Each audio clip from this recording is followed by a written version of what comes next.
Le Barça aura du mal pour inscrire ses trois nouveaux joueurs, Rashford, Garcia, Rooney Bardi. C'est Mundo Deportivo qui en parle, j'espère qu'il se trompe. Marcus Rashford devrait manquer le match contre Mallorca en raison de problèmes d'inscription. La priorité est d'inscrire Johan Garcia, dont l'inscription est également incertaine. Sachant que Johan Garcia, après le Gamper, l'a lui-même dit: mon inscription, le club me transmet de la tranquillité, j'espère que tout ira bien.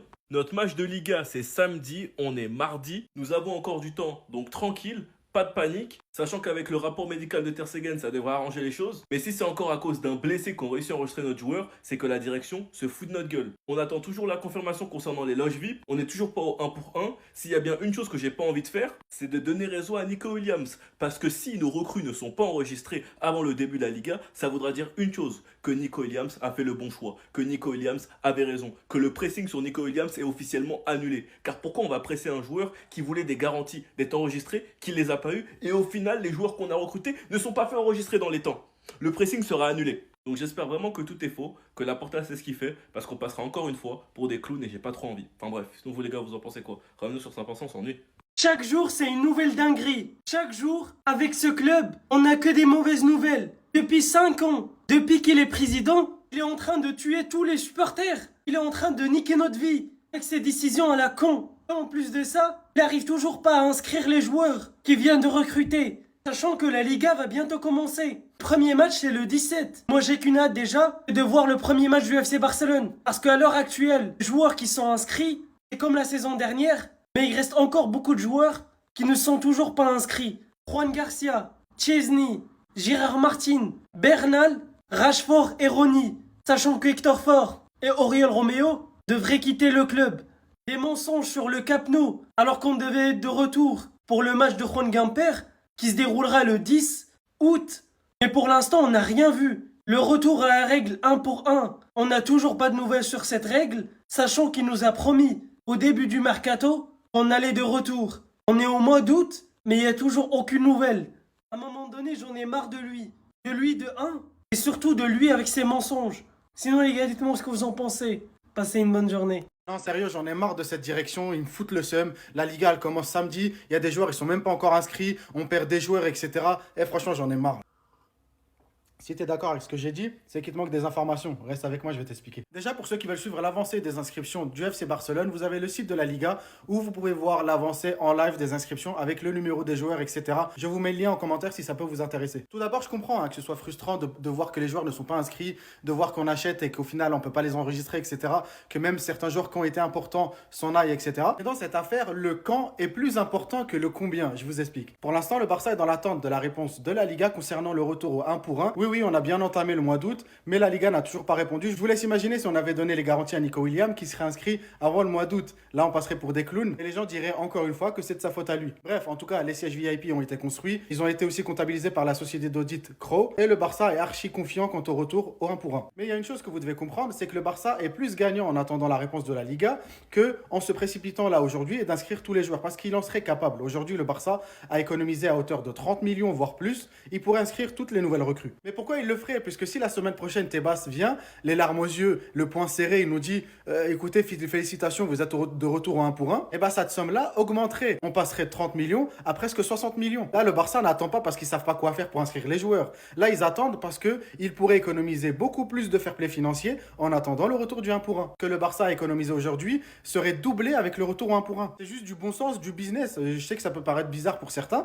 mais c'est comme ça. Et pour finir, on vient d'apprendre par Fabrizio Romano que le Barça a finalisé la nomination de Joao Amaral comme nouveau responsable du recrutement avec effet immédiat. Quand on analyse un peu le timing, on voit qu'Inigo Martinez est parti, la règle du 1 pour 1 est bientôt annoncée, le Barça recrute un gars qui est responsable du recrutement. Et ça veut peut-être dire qu'on aura le droit à un petit défenseur central en plus, qui nous fera oublier Inigo Martinez. Bref, en tout cas, si c'est comme ça que ça se passe, j'attends tous ceux qui disent la Porta out, je vous attends au tournant.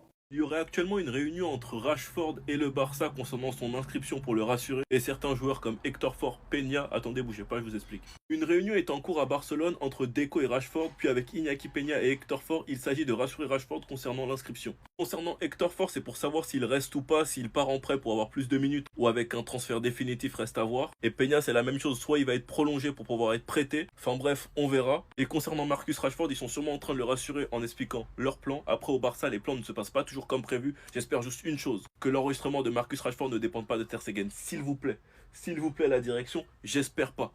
Parce que 2 saisons d'affilée où les inscriptions des joueurs dépendent d'un blessé, c'est grave. L'année dernière, c'était Christensen, cette année, c'est Ter Stegen, c'est très grave. Ça veut dire qu'il y a énormément de mensonges, encore une fois. D'ailleurs, dimanche, sauf si les capitaines sont changés, normalement, Ter Stegen est censé faire un discours. Je me demande comment il va se faire accueillir au Grand-Père. En tout cas, avec tous les départs qu'il y a eu, si on ne peut pas enregistrer tous nos joueurs, c'est qu'on se fout de notre gueule. Et s'il y a bien une chose que je n'ai pas envie de faire sur cette application, c'est de donner raison à Nico Williams. Parce que cela voudra dire beaucoup que Nico Williams a bien fait d'aller à Bilbao, car tout simplement, on ne pouvait pas l'enregistrer. Et je n'ai pas envie de venir sur cette application pour dire que Nico Williams avait raison. Donc s'il te plaît, Laporta. Sinon vous les gars, vous en pensez quoi? Raneo sur la on s'ennuie.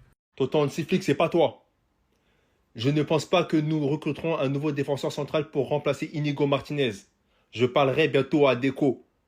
Tonton Hansiflick, parle pas avec lui. Quand tu le vois, tu le mets, tu le mets comme ça une bonne fois.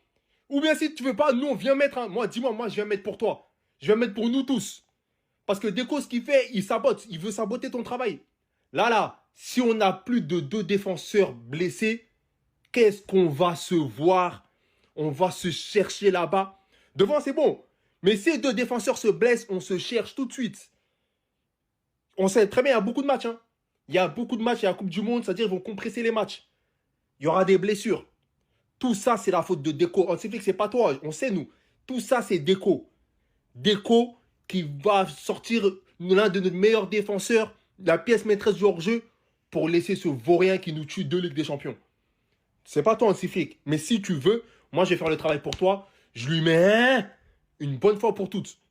C'est une dinguerie d'avoir 2 mêmes différents en 2 saisons. En fait, Ter Stegen, t'es pas respecté. On a capté dans tous les cas que les joueurs l'ont soutenu publiquement pour éviter la pagaille, pour donner raison du coup aux journalistes. Et quand tu vois que t'es regardé comme ça par Frenkie, par Olmo, par Roméo aussi qui te regarde bizarrement. En fait, là, c'est plus les Sergi Dominguez là, qui ont taillé d'ailleurs. Ils ont taillé où déjà?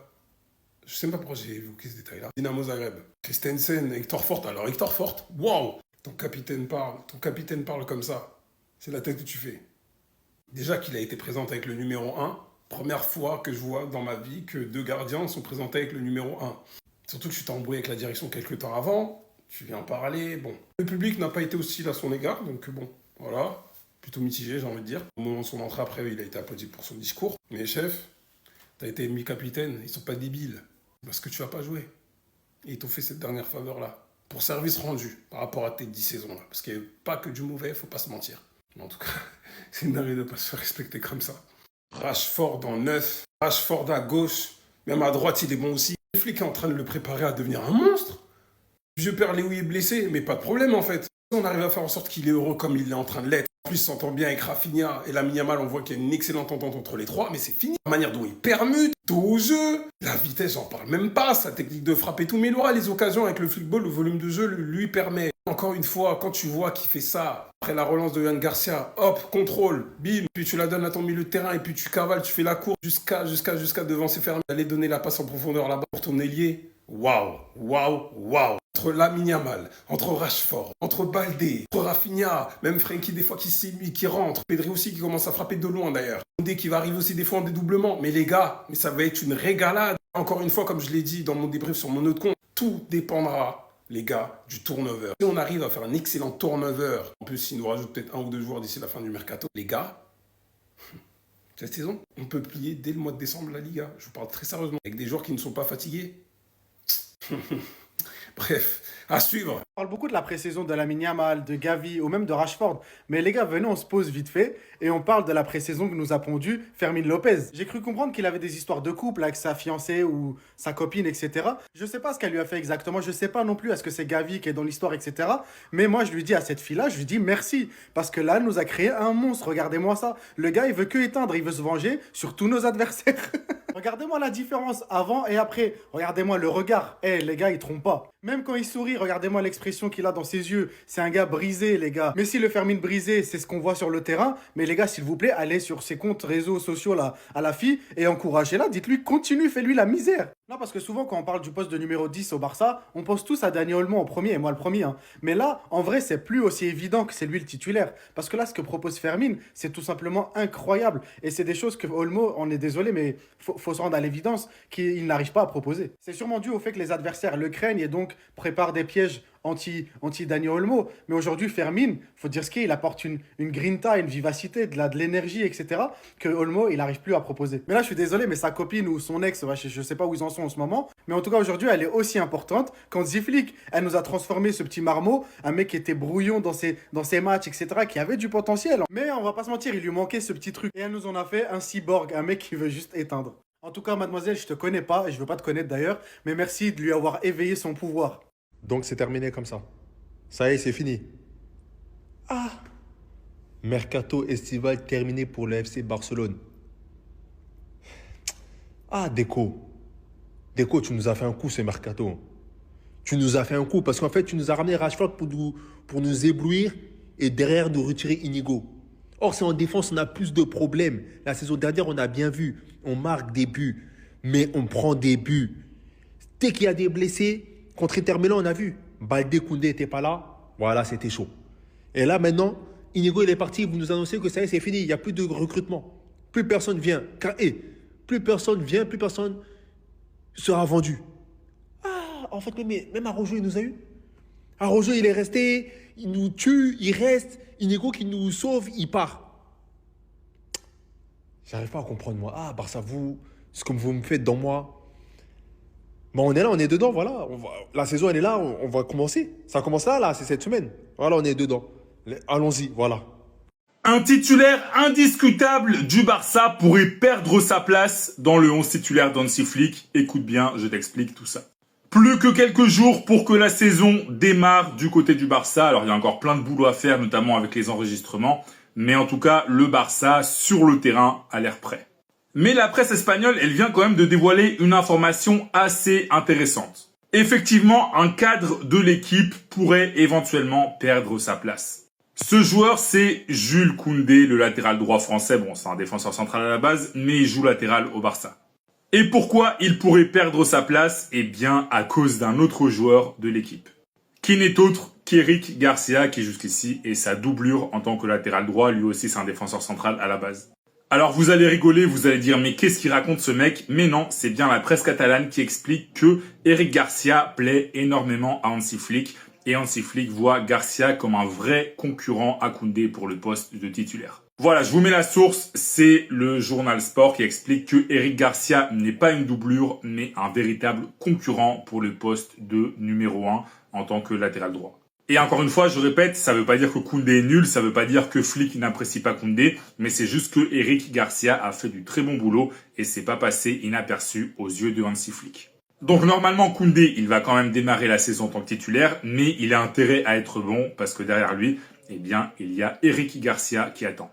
Donc voilà, si t'es fan du Barça, dis-moi dans les commentaires, est-ce que tu penses que Eric Garcia pourrait éventuellement être titulaire à la place de Koundé? Est-ce que pour toi c'est crédible, oui ou non? Dis-moi tout en commentaire et si tu veux être au courant de toute l'actu du Barça, je t'invite à t'abonner. Ça, c'est le football. Vous voyez comment c'est facile pour eux? C'est quand je vois ça, je me dis qu'en fait, le Real Madrid cette saison, on n'est pas encore sorti de l'auberge. Il faut qu'on tienne tête à ces gens-là. Tous les classicos qu'il va y avoir cette saison, il faut pas que ce soit comme la saison dernière. Se faire chicoter à tous les classicos, c'est quelle histoire ça? Il n'y a pas de rivalité? Franchement, il faut que là, cette saison, même s'ils doivent gagner 2 classicos, il faut que nous aussi on gagne les 2 autres. Voire même tout gagner. 4-0. Vous voyez que le petit Lamine Yamal, il a torturé votre Alex Baena. Alex Baena qui est un ancien joueur du FC Barcelone. Lui et Lamine Yamal, normalement, c'est des gens qui ont grandi ensemble. Mais le petit, il en a rien à battre. Grandir ensemble ou pas, il te traumatise. Vous voyez? Alex Baena, c'est son ami de base. Mais regardez comment il a torturé aujourd'hui pendant tout le match. Fallait voir comment il se faisait envoyer. Il n'arrivait pas à arrêter Lamine Yamal. Et c'est lui là, vous laissez tout seul comme ça sur son côté. Le gars, il a reçu le ballon. Donc vous voyez, franchement, c'était un match agréable à regarder. Il termine en beauté cette phase de préparation. Et maintenant, place à la Liga. Leur premier match, ça sera face à Mallorca. Et Marcus Rashford, mon ami, aujourd'hui, tu as fait un match. Voilà, avant la pause fraîcheur, c'était moyen. Mais après, franchement, tu t'en es bien sorti. Tu as participé aux différents buts. Mais toi-même, ton but là, tu aurais pu marquer un but. Il y a eu 2 occasions franches, 3 occasions même. Le gars, il arrive devant la surface. Il dribble le gardien. Il aura même pu tirer avant même de dribbler le gardien. Il dribble le gardien quand même, et là il se retrouve sur son pied gauche, tout seul face au cage, il rate, carrément tellement c'était choquant, Rafinha a attrapé sa tête, c'est pour vous dire à quel point c'était violent. J'ai vu ça et dit, Rashford, fais gaffe, hein, parce que là au banc, il y a Ferran Torres qui attend.